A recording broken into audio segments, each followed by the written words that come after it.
2 to 6 miles in a single day.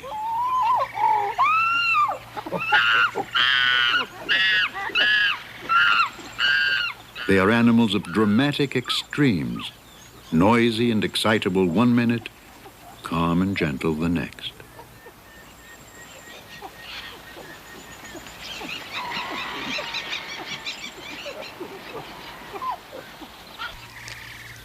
To satisfy their hunger on a diet that is largely vegetarian, chimps eat up to 7 hours a day.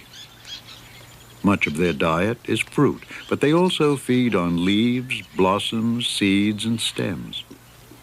After congregating at a food source, several individuals may rest and groom together, then separate once again.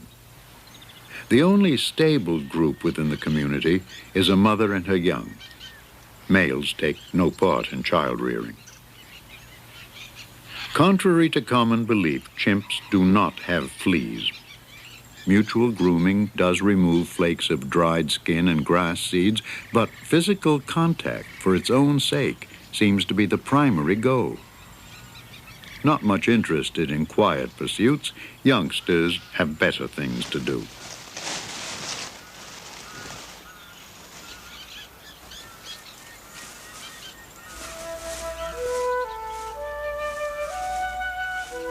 The chimps very gradually came to realize that I was not dangerous after all.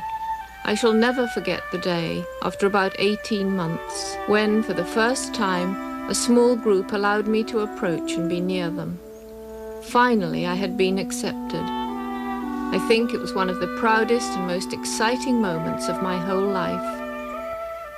Chimpanzees are as distinct from one another as are human beings, and Jane gave them names as she came to recognize them. Old Flo, with her bulbous nose and ragged ears, is matriarch of the family Jane would come to know best. At 7 weeks, infant Flint is still completely dependent on Flo. Flo's adolescent son Figgin plays with his younger sister Fifi. Even fully mature Fabian often stays with the family. Ever since Flint's birth, his sister Fifi has been fascinated by the baby. Repeatedly, she tries to touch and groom him.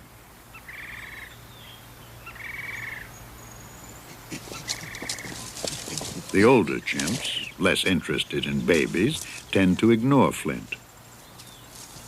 But Fifi is persistent, actually trying to take the infant from Flo.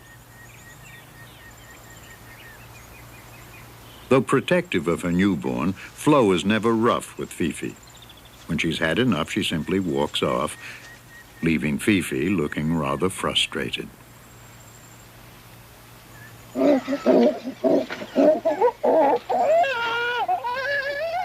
Another group's arrival is signaled by a chorus of hooting calls.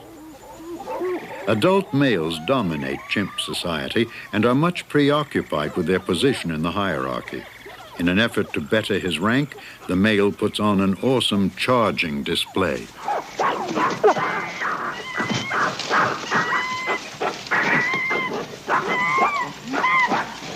With hair bristling and vegetation flying, the male makes himself appear larger and more dangerous than he actually is. Intended to intimidate rivals, it is usually nothing more than superb bluff.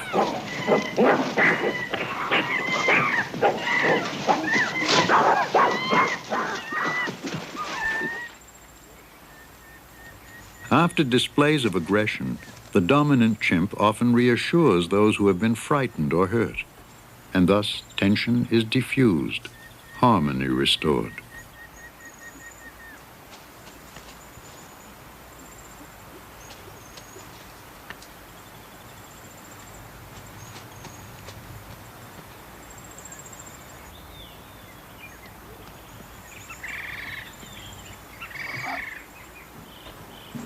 One male rose to the top of the hierarchy by intelligence rather than strength.